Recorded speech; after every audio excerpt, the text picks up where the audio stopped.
Susi, Mas Robi, 3 dulu ya. Ada mic masih. Wah, ini Pak Lurah turun tangan nih. Sini. Saya ini. Assalamualaikum warahmatullahi wabarakatuh. Baru saja kita mendapat pencerahan dari Ketua Umum. Tapi menurut saya nanti Pak Ketua Umum sendirilah yang akan menjelaskan. Masih ada yang jauh Mas Taufik, supaya lengkap ini dulur-dulur semuanya.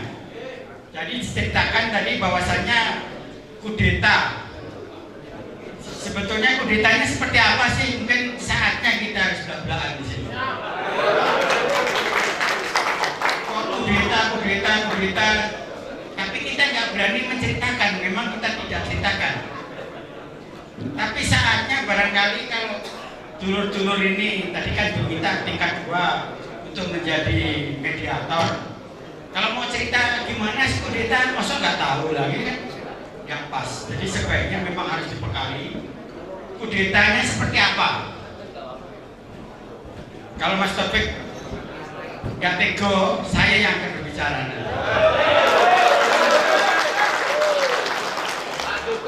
Terus satu lagi Mas Taufik yang saya tadi barusan sama ngobrol sama dulur-dulur ini.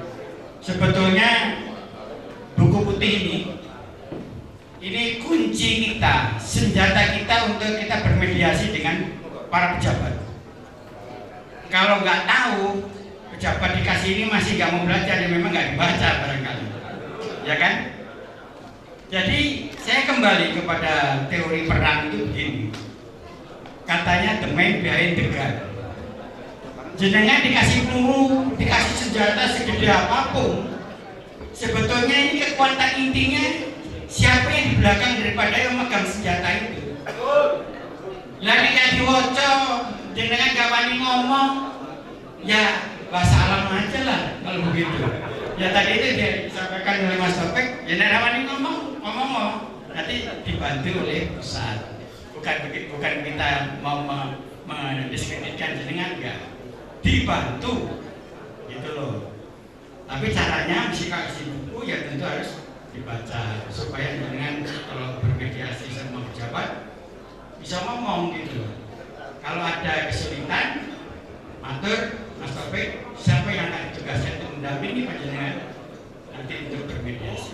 Ini saya kira dari saya ini tambahan dari Mas Taufik, tapi saya pengen sekali bolak-balik kok dikatakan kudeta, pokoknya apa sih kudeta ini? Jadi nanti saya ingin mengangkat Mas Taufik, ingin mengangkat beliau itu punya kesabaran setengah jiwa. Lo bener loh. Kalau saya itu waktu itu sudah saya kerahkan pakai HP, ini Kapolres sudah ada di depan, ada dari Intel, ada di taruh kopi sudah di depan. Cuman Mas Taufik tenang saja gitu ya. Jadi saya juga nggak sebu itu, nggak ngomong gitu. Jadi terpaksa saya ngikuti Mas Taufik, sabar setengah jiwa. Gitu. Antar suun Mas. Terima kasih. 6 dulu ya saya tanggapi. Mbak Susi itu sudah nggak perlu saya respon.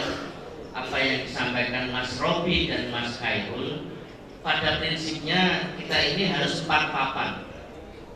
Kapan nendang B, kapan nendang C, kapan nyerkel, kita semua tahu. Kapan harus bersikap tegas, kapan harus luas. Jadi nggak bisa dikebiahuyan. Karena sekali lagi, kita ini organisasi persaudaraan. Jadi kita harus pandai-pandai, jangan sampai di dalam berorganisasi ini kita karena emosi justru merusak persaudaraan. Tapi prinsipnya sikap tegas harus kita lakukan. Cuman kapan kita harus bersikap tegas, harus berhitung. Ini akan meredain pasduran atau tidak. Kalau 1-2 meredam ya nggak apa-apa. Jadi seperti yang disampaikan oleh Mas Ri kepada kita semua, Ini kan ibaratnya air jernih sama air keruh, nggak bisa dicampur. Sikap kita terhadap air keruh, ya kita harus biarkan, biar menep dewi. Nanti sisanya yang jadi rekan itu, ya kita buang. Dan yang perlu kita ingat kembali bahwa kita ini sudah pernah bersumpah sanggup memelihara persaudaraan lahir batin. Prakteknya di lapangan monggo, untuk kita hayati, kita rasakan bagaimana kita bisa ngugemi sumpah kita bersama. Bismillahirrahmanirrahim. Assalamualaikum warahmatullahi wabarakatuh. Alhamdulillah pada hari ini kita warga Persaudaraan Setiahati Trate yang diwakili oleh para pengurus pusat, perwakilan pusat, cabang, dan majelis luhur telah menyelenggarakan konsolidasi nasional. Agenda yang kami lakukan di dalam proses konsolidasi nasional diantaranya evaluasi kegiatan kita selama 1 tahun terakhir ini, termasuk peristiwa-peristiwa yang sedang berlangsung, baik itu kaitannya dengan suran maupun terkait dengan organisasi Persaudaraan Setiahati Trate. Alhamdulillah dalam proses perjalanannya kita secara bertahap telah berhasil menyelesaikan banyak hal, terutama yang terkait dengan Badan Hukum PSHT. Berkat kerja keras dari teman-teman semua, Badan Hukum Persaudaraan Setiahati Trate telah kita tertibkan dengan disahkannya Badan Hukum Perkumpulan oleh Menteri Hukum dan HAM. Mudah-mudahan dengan terbitnya Badan Hukum Perkumpulan ini, jalan untuk ikut memayu Hayuning Bawono bisa kita selenggarakan dengan lebih baik.